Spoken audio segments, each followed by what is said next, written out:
Smile ka muna. So, hi Maarte campers! Napakita na namin kung saan namin sinustore or tinatago yung mga personal camping gears namin. Ngayon, papakita na namin kung ano yung mga dadala namin sa Bicol Camp. Simulan natin dito guys, sa maliliit. So, malibang kalat. Yan. Itong box na to, ang laman ay mga camera stuff. Review lang. Hindi talaga kami nag-video, diba? Dami na namin pending videos, hindi namin ma-edit kasi nahirapan kami pagsabayin yung pa-vlog and yung pag-video and pagka-camp. So, tsaka pag-edit kasi lang mga editor. As much as we can, agad. Wala, di na natatabunan. So, ito naman, mamaya makikita nyo, so, malaki yung box namin na electronics. Tapos, ginawa ko to because dati, nag-camp kami. Nakatali na lahat ng gamit. Na-flat yung kasama namin guys. Dami namin flashlight, wala akong makuha na sa taas. Kaya, naglagay ako ng maliit na nasa likod lang na ma-access namin kahit hindi pa kami magka-camp. Yung easily lang na, okay lang ng flashlight, ito meron. May mga knife, multi-tool, tsaka dalawang ilaw. There. Guy ropes and pegs. Where's the hammer? Yung malalaking box, si Karen na yon kasi mga laman na ng tent yon. Alam nyo naman, siya yung Maarte, ako yung camper. So, ito lang yung sa akin. Yung malalaki. Sa kanya na yun. Tanong nyo na lang sa kanya. Ito guys, nasa stock siya ng different sizes to eh. This is 4.5 liters, this is 6.5. Pero, pwede mo sila i-stock all together. So, pag dinala mo, isang bit-bit na lang. Like this. So, hi Maarte campers! This is our 70-liter na Maarte storage box. Stackable din naman siya because it's also very durable. You can stand on it, you can sit on it. If familiar kayo with Thor boxes, same na same yun. But different shape lang. So, preference kung ano yung mas fit sa car nyo, mas fit sa storage area nyo, kung ano mas preferred nyo, ganyan. It's also food grade. So, you can use it to store your snacks, your groceries, or anything. Meron kaming parang mga naging client na they use it for businesses. So, ito yung handles niya. Ayan. Difference with Thor, si Thor kasi built-in yung handles niya sa side. Connect yung body and yung handle. Ang downside naman ni Thor is kapag pinagdidikit mo siya, nagtatamaan yung dalawang handle kasi para siyang nakapalabas. So ito naman, very sleek design. So open lang. See? Very durable kasi madami siyang parang support and bracket sa loob. So hindi siya basta mababasag pag tinayuan mo as it is. This one is our bedroom na box. Usually yung mga bedroom namin, it consists of the ground sheet, bed, the blanket, the inner mat. Nagdadala din ako ng foot rug, like basahan. Yun lang naman. This is, ang tent namin for this camp is still the same. Our favorite dome canopy and the inner tent ng dome. Kasi very handy siya. Very small to pack. Tsaka mas mabilis siyang set up, ganyan, mas magaan. Okay siya for this camp kasi hindi naman kami babagyan. I don't think babagyan kami according to the weather app. So, pwede yun kasi wala namang heavy rains. Tsaka mas malamig actually si dome kasi mas ventilated siya. Mas malalaki yung doors, yung windows niya. So, yun. First, this is our ground sheet. We're using the dome na ground sheet. Latest purchase ako from Anko. Hindi ko pa natatry, pero ano siya, drawer. Talagyan ng clothes. I got two. One for me and one for Kate. So, dito yung mga shirts, shorts, leggings and everything. Jackets, caps. So, dito. Tapos, yung dirty clothes namin, instead, kasi I was planning to get a hamper sana. Kasi laging kalat-kalat yung dirty clothes namin. Tsaka naka-plastic lang. So, I was planning to get a hamper. Kaso mas bulky pala siya. Yung naka-fold na hamper. Mas bulky siya.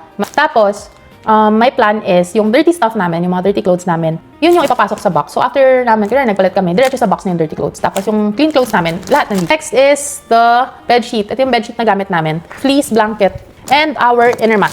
Here. So, naglalagay din ako ng silica gel sa loob ng box. Kasi wala lang to help absorb moisture, yung mga foul smells, ganyan.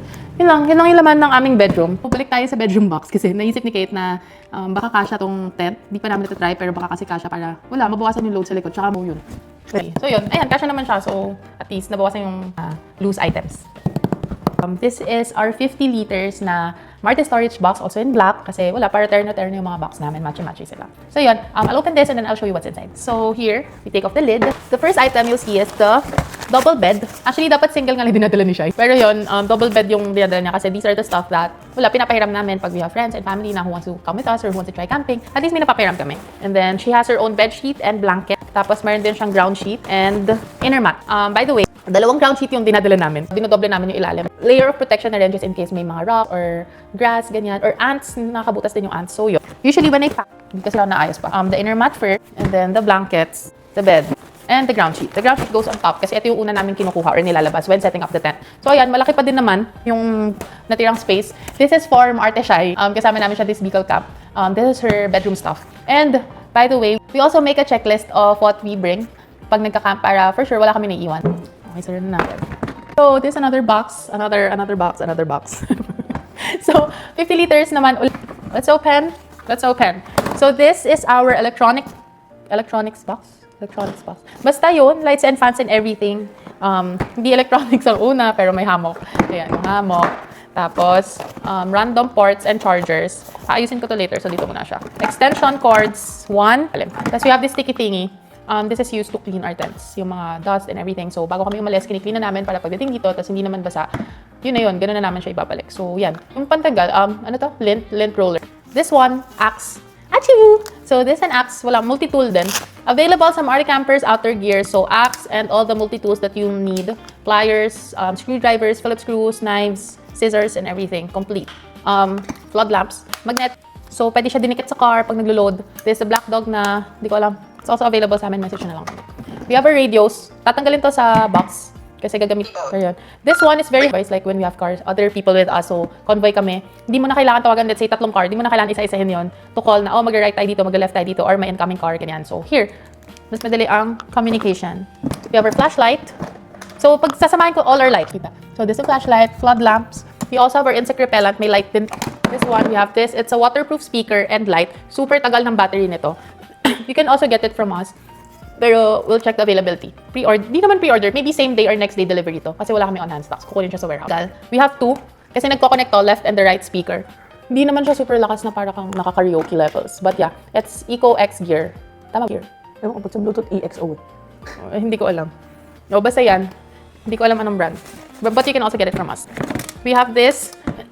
We have our power stations. We have ample power supply. So sometimes, pag super dilim, we use light bulbs na lang. Pinapagapang namin. Wala lang, mas madali kasi. Kasi sa mga chargeable. We have another extension cord over here. This one is for the table. That's not me. This is my Daiso finds na never ko pa nagamit. See, sabi sa inyo yun, dami kong random stuff na never ko pa talaga nagamit. Na naman, guys, kapag kailangan nyo na to, papa-freebie ko na lang. Pag napanood nyo, tapos gusto nyo yun, guys, sabihin nyo mine. Sabihin nyo mine. Pag pumunta kayo sa showroom, tapos sinabi nyo na, uy, gusto ko yung yung sabitan sa table. Sige, bibigay ko na lang. Paano to ibalik? Ayaw na mabalik. Pero yan. Repair patches. Yung mga power banks, ilalagay ko to sa pouch. Here, we have 2. Nako-connect ko sa tripod. Ganyan. Or nahahang. 2 pieces. Sabi ko na mag-live sa'yo. And then, here's my new lamp for my IGT table. I'll show you guys kung ano yung setup ko ng IGT na finally napagbigyan na yung kitchen setup ko. So, minamagnet siya sa tent para sabitan. Pagsasabitan. Mga random. We have string lights, 1, 2, 3, and 4. We have 4 string lights. And then, here are all our bed pumps. Bas ko. Skin vape. Para sa mga, kagatin ng lamok. Very effective. I got this from Donkey. So, fan, another. More fans, ceiling fans, light, and headlamp. Yan. So, yan na everything. Hi, Maarte Campers! So, it's still the same day, but kasi, dami namin ginawa. Na-stop yung kanina, and then, yun, balik ulit tayo dito. So, this is the 70-liter na Maarte storage box, and then I'll be showing you what fits inside. Ito yung initial, actually madami nang nabawas dito. Ito yung initial namin mga kitchen setup. Wala, parang ang rule ko, if twice na kami nag-camp, tapos hindi naman ginamit yung particular item na yun, hindi na namin siya dadalhin. Unless ma-feel namin, nag-camp kami ngayon, kinailangan namin ulit. So, doon namin dadalhin. So, madami na kaming iniwan. Yung makikita nyo stuff na ilalagay ko dito, last time parang, yung usual namin dala before, siguro times 2 yun, yung dami nun. But then, I'm trying to pack light, so ito na lang muna. May pang-sharing pa rin. And yun, isa-isa natin what fits inside. Siguro I'll start with this one. Ito yung storage bag. It's also from Nature Hike. And plates, mugs, and yung mga bowl. And then here we have yung mga rubber. Pag mainit, para hindi nasisira yung mga table, yung mga egg roll tables or yung mga plastics natin, pinapatong namin siya dito. And para hindi rin dumudulas. So yun, nandito yan. Tapos naglalagay ako ng silica gel sa loob. Meron na dito sa loob. Pero usually naglalagay ako sa mga ganyan. Kasi nga, to avoid yung mga moisture or yung mga foul smell, ganun, nakaka-help yun. Here, we still have one more. When you open it, nandito yung mga, we have a stove here. Siguro I've had this one mga 4 years with me na, or 3? 4 years, no? Yeah, around 4 years na to sa akin. Ito pa yung unang-unang mga camping gears ko. It's still working. It's Nature Hike. I also have the torch here. Tapos yung mga stove namin, ay mga pots namin nandito. And yung mga lutuan, everything here. So, yan. Para lang hindi kalat-kalat kasi ang hirap kapag uneven yung mga sizes. So there, sakto siya. Tapos kasi what's good about the Maarte storage box, kahit medyo nakaangat yung mga gamit nyo, kunwari medyo mas mataas, it's perfectly fine kasi yung lid naman namin, palalim siya. So kahit mag-excess ka ng slight, you can still close it. Initially before, what fits here, di ba, is yung cassette stove na very ROI na. Kung makikita nyo, super ROI na yan. Hindi na ako magdadalhin to kasi finally napagbigyan na ang aking IGT stove. By the way, we already have our Facebook group, so feel free to join the group. We'll be sharing there yung mga random experiences namin, random trips namin. I think it's more personal kasi onti lang yun yung parang medyo intimate na group, na camping group for us. As in, kami lang, the Maarte campers, if there are clients who wants to join, if there are other people who wants to join, who finds it interesting. So, very organic lang yung mga tao doon. This one, I really like this stove kasi it's very small. But namamahalan kasi kami mag-butane pag big group. Kasi sabihin natin, a butane costs siguro 100 plus, 125 at least, ganyan. Magastos siya kapag 5 butane or 6 na butanes yung dala namin. That's 500 to 1,000 worth of butanes every camp. And when you go camping in like 3 times in a month, medyo mabigat yon. So we've decided to convert. Yan, si Kate, nag-try siya mag-convert ng super kalan.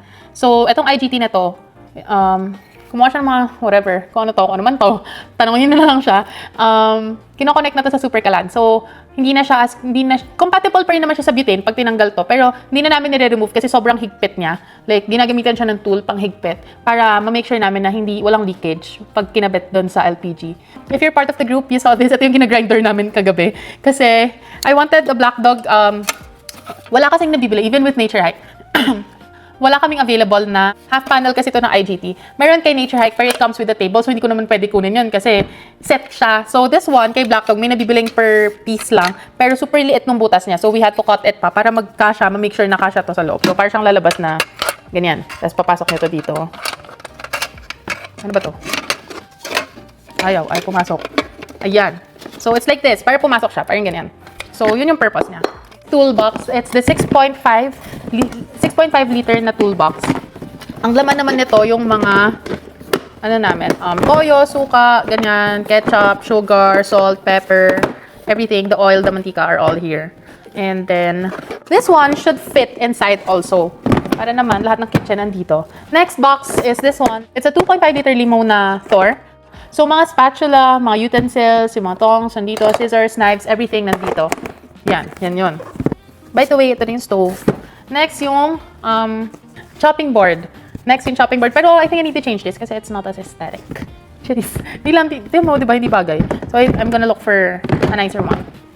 And then, we have this one, mga collapsible storages. This one, usually, dito namin nilalagay yung mga bawang, ganyan, mga onions. Dito namin nilalagay, tapos sinastack lang namin. Diyan. And then, ito, usually, ang ginagamit namin dito, nilalagay namin yung dirty na mga plates, yung mga pinagamitan para yung mga hugasin, basically. So, nandito yon. Kasi nilalagyan dito ng water, tapos you can drain it para instant meron ka ng pail. Especially kapag maliit yung dishwashing area. So, here. Later na yan. Ito na lang muna. Mga random plastics, garbage bags, everything. Because you gotta leave no trace when you camp. Then, nagdadala kami ng tabo. Wala lang, panghugas. 1 liter Thor for our basahans, windshield, and here, the collapsible storage. Oh, here. I forgot. Ito yung sampayan yung tawag ko dito. It's the triangular rack. Pwede mong kasing gamitin yan patuyuan ng mga dish nyo para hindi nakakalat. So, sabit-sabit lang doon. So, here. Dyan siya lahat. Here. We're done. Thank you.